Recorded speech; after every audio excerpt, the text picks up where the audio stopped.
Point of view, pernah gak sih waktu kamu masa kanak-kanak, masa kecil, kamu nangis menunjukkan emosi kamu kecewa, kamu marah, tapi orang tua kamu malah jawab, alah gitu doang, baper banget sih jadi anak, udahlah ngapain nangis, udahlah ngapain marah. Kalau pernah, ayo kita putus rantai trauma itu sekarang. Kenapa aku bilang ini trauma? Karena ini salah satu ciri kamu diasuh oleh orang tua yang narsistik. Orang tua yang narsistik menganggap emosi orang lain tidaklah penting, karena yang paling penting adalah dirinya sendiri. Makanya dia harus mengerdikan perasaan orang lain. Karena bagi orang tua NPD, emosi anak itu adalah ancaman, beban. Orang tua NPD enggak punya ruang empati untuk validasi rasa takut atau sedih anaknya. Justru orang tua yang narsistik menjadikan rasa takut anak sebagai alat tali kekang, alat kontrol agar anak patuh dengan semua perintah yang sudah melampaui batas kemanusiaan. Ya, jadi ketakutan anak adalah tali kekang yang membahayakan anak itu sendiri. Hal ini mengakibatkan kita tumbuh menjadi manusia yang membawa beban, bahwa apa yang kita rasa itu semuanya berlebihan. Rasa letih kita berlebihan atau dianggap malas, kurang kerja keras, tidak pernah cukup. Jadi kita tetap memforsir pekerjaan meskipun fisik lelah. Kita tetap merasa gak produktif padahal butuh istirahat fisik kita. Itulah hasil pola asuh orang tua NPD. Membebankan beban di luar kapasitas kita sebagai manusia. Dihilangkan hak-hak manusiawinya kita gitu.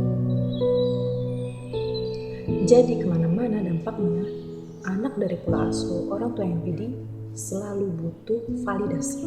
Kemanapun dia akan, ini perasaan aku bener gak ya? Aku berlebihan gak sih sedih? Aku lebay gak sih marah? Aku kayaknya ahli neraka deh marah-marah kayak gini. Padahal bisa jadi kamu marah, udah banyak hal-hal kamu, batasan-batasan kamu yang dilanggar. Dan umumnya orang tua yang NPD emang suka melanggar batasan-batasan. Kenapa sih orang NPD harus melanggar batasan-batasan kemanusiaan itu? Untuk menunjukkan superioritas, bahwa dia punya kendali atas hidup kamu, menunjukkan bahwa dia dominan, dia lebih berkuasa, dia lebih agung, dia punya kontrol atas hidup kamu, bahagianya kamu. Itu tergantung dari kendali orang tua NPD. Kamu gak boleh bahagia kalau tidak diizinkan oleh orang tua narsistik.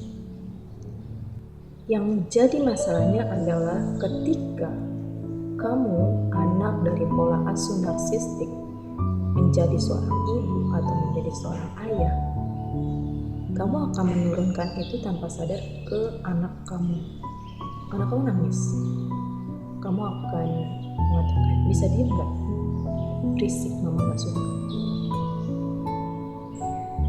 Atau menormalisasi, iya emang aku parentingnya VOC. Aku gak bisa tuh gentle parenting, aku harus akbik-buk kita. Jadinya dinormalisasi, padahal itu endapan emosi, trauma orang tua yang kita nggak tahu nih cara mengolah emosinya gimana, menyembuhkannya gimana, kita nggak tahu, nggak pernah diajarin tentang mengenal emosi. Tanpa sadar kita juga mengcompare gitu ketahanan mental kita generasi milenial ke Gen Z misalkan. Kok kayaknya lenje-lenje banget, enggak se-powerful milenial. Padahal powerfulnya milenial itu adalah endapan emosi trauma yang terlalu banyak gitu. Meledaknya di Gen Z gitu.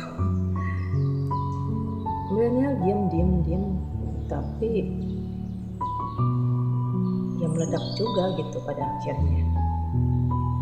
Kesenggol dikit pecah karena pendem jadi akumulasi gitu, dikumpulin. Ntar ada satu momen yang sebenarnya receh, yang sebenarnya nggak perlu marah-marah, akhirnya meledak, bam.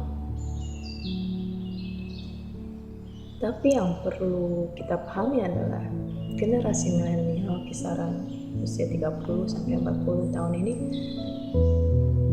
adalah generasi transisi gitu. Kita dari yang zaman yang mengenal teknologi, masuk komputer, terus semua bisa serba pencet gitu. Kita pun bisa mengadakan perbaikan gitu, karena generasi transisi. Gimana cara perbaikannya? Tidak mengulang pola asuh yang sama dengan orang tua kita yang narsistik. Sekarang bisa belajar dari sosmed gitu kan, dengan kemudahan teknologi. Generasi milenial bisa dikatakan generasi pemutus karma leluhur. Ini bahasa trennya sekarang kayak gitu ya, generasi pemutus karma leluhur.